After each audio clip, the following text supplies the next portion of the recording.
Ryan दोनों इस राज को हल करने के लिए साथ मिलकर काम शुरू कर देते हैं, लेकिन जैसे जैसे वो आगे बढ़ते हैं उन्हें मालूम होता है कि इस खजाने का ताल्लुक नेहा के फैमिली के एक ख़ानदानी दुश्मन से भी है, जो किसी भी कीमत पर इस राज को नेहा के हाथ लगने नहीं देना चाहता।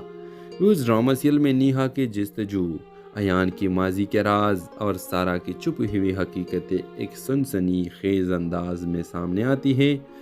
मोहब्बत और धोखा, दोस्ती और दुश्मनी और माजी और हाल की कड़ियाँ आपस में मिलकर एक दिलचस्प कहानी तश्कील देती है।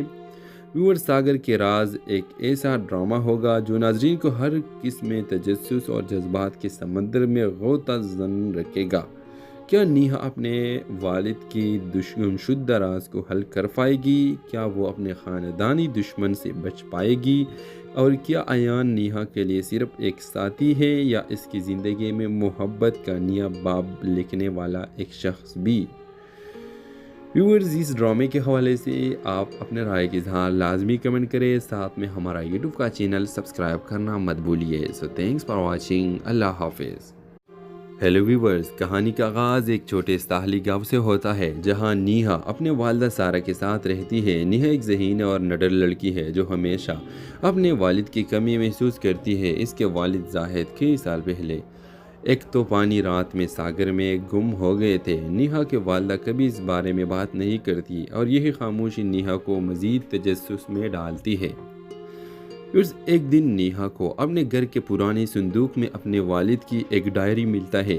डायरी में कुछ खुफिया नोट्स और सागर के करीब एक कदीम इमारत का जिक्र होता है। नेहा फैसला करती है कि वो इस राज को हल करेगी।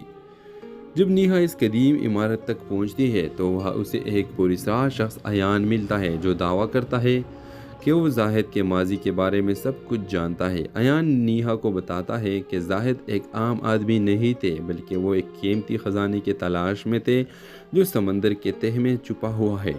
नेहा और अयान दोनों इस राज को हल करने के लिए साथ मिलकर काम शुरू कर देते हैं, लेकिन जैसे जैसे वो आगे बढ़ते हैं उन्हें मालूम होता है कि इस ख़जाने का ताल्लुक नेहा के फैमिली के एक ख़ानदानी दुश्मन से भी है, जो किसी भी कीमत पर इस राज को नेहा के हाथ लगने नहीं देना चाहता। उस ड्रामा